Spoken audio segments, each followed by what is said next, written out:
कोसा ह्याला चाळावं लागते, ह्याला चाळून पुन्हा वरी टाकावं लागते,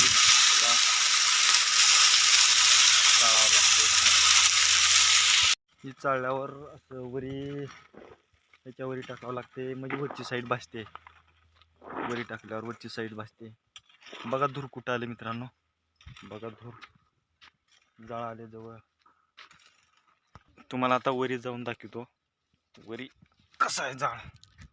हो का, वरची साईड कशी आहे बघा, बघा कशी आहे वरची साईड. आता ही म्हणता इथं धूर आले, खालची साईड इथं जाळ आले खालच्या साईडला. आपण जी काल म्हणजे खाली मीठ टाकलो तो काल त्या ठिकाणी जाळ आहे. आता हळूहळू हळूहळू वरी येणार, पुन्हा वरी आले नसतं तसलं काळं पडते, वरला आपण पांढरं टाकलेलं काळं पडते. पुन्हा विटा एवढ्या राहिल्यात ते वाळणार म्हणून त्याला उभ्या ठेवलं, ते खालची साईड पुन्हा वाळून जाते, पुन्हा वरची साईड बी पलटून ठेवणार. हे बघा आलं कशी निघाले लाल बुंद वीट, आपली लाल बुंद निघाले वीट. बघा आवाज कसा येतो, आवाज बघा. काल जी मीठ टाकलो तुम्हाला मीठ दाखवलं, मिठानं हे तुम्हाला दाखवतो का अशी होती वीट. असले डाग पडते चट्टी लाल लाल, पुन्हा असलं येते कलर येतो, मिठानं कलर येतो असला. बघा कलर मिठाने येतो हा असला कलर.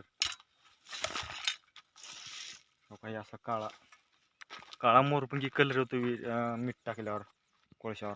हो का आपण काल जे खालच्या साईडला टाकलो तो, हो का असला कलर येतो खालच्या साईडनं.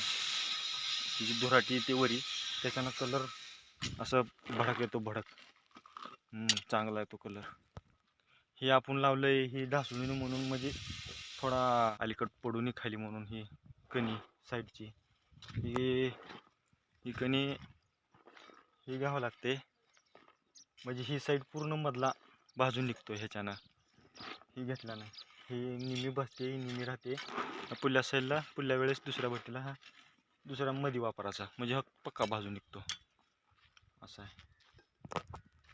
बघा धूर तुम्हाला आता लांबून लय धूर दिसत असेल, बघा किती धूर आहे. धुरामध्ये तर लय बेजार होलाय, म्हणजे कसलंच वास येतोय, पण आता का करावं लागतंय.